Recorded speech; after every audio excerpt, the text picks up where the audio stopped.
Ghost in the Shell Standalone Complex is a third-person shooter released late in the PS2's lifecycle by Cavia, the same guys behind Bullet Witch. I remember buying this as a teen when it came out, mostly because I loved the original 1995 movie and because the game came with an embossed outer sleeve during a time when collector's editions in games were mostly unheard of, especially for a PS2 title. Now, this game is based on the 2002 TV series, which I never saw, but it does use the same English voice actors and has a similar art style from what I've seen. In this game, you play as the series' titular characters, Major Motoko and Batou, through a relatively short 12-stage campaign. You can't choose between the playable characters though, instead, you play as either one or the other depending on the level. At its core, this game is a standard third-person shooter. Motoko is the faster and more agile character. Her levels will usually involve a fair bit of platforming, wall jumping, and clinging onto ledges, whereas Batou's stages are more shooter and heavy arm centric. The problem here is that the shooting mechanics aren't really all that fun.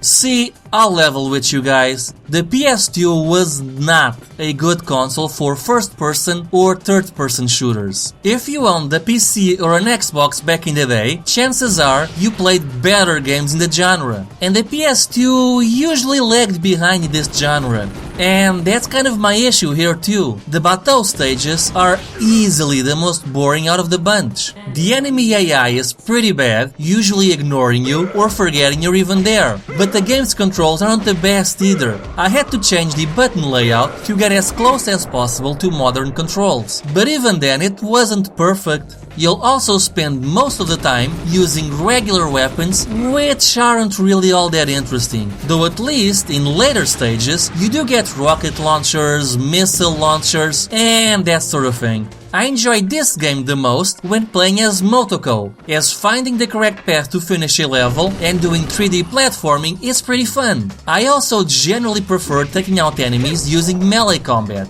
which ends with a slow motion finishing move. It's kind of fun to see it at first, but after a while it does get a little repetitive, and sometimes it just kinda glitches out. One of the game's touted features are the hacking abilities. When you beat the squad leader, you can get the hacking codes for their units. This can tell you where your enemies are in the field and even allows you to hack into some of them and control them from a distance. The problem is, this feature is so poorly implemented it feels like an afterthought. To hack into an enemy, you have to use a minigame where you have 20 seconds to solve up to 3 puzzles. And while the first ones are simple, some of the latter ones are just...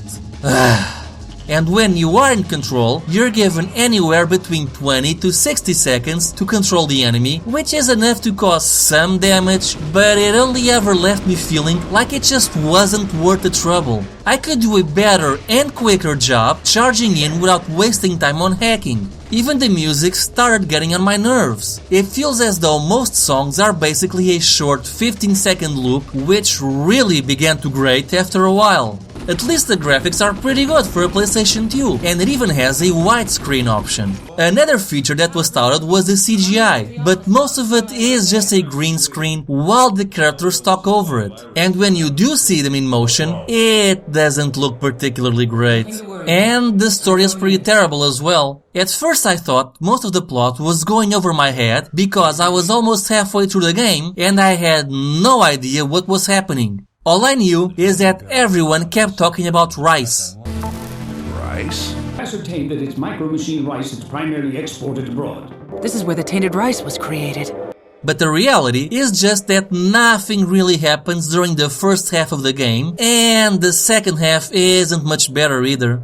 And I know I never watched the Standalone Complex series, but the voice acting and dialogue is really awkward.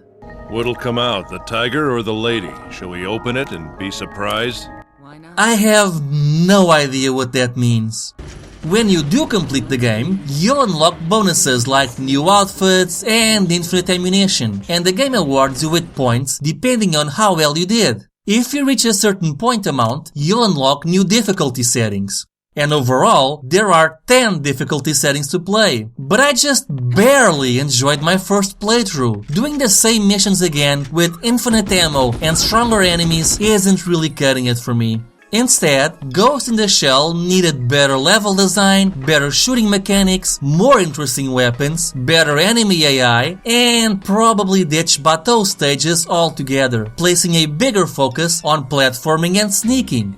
Oh, and they could get rid of those one-shot kills from snipers. Snickety Slice did warn me about them. What the hell, Caviar? What's your obsession with annoying instant death snipers? Why, Caviar? Why? Yeah, they're pretty cheap. If you live in PAL regions, this game is fairly cheap even when complete with the outer sleeve.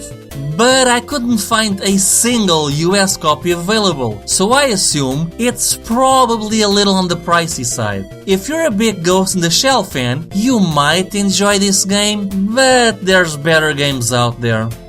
Hey everyone, thank you for watching St1ka's Retro Corner. Be sure to like, comment and subscribe for a new video every Thursday. And be sure to hit that notification bell to know when a new video is out. Anyway, I hope you have a great day. Bye!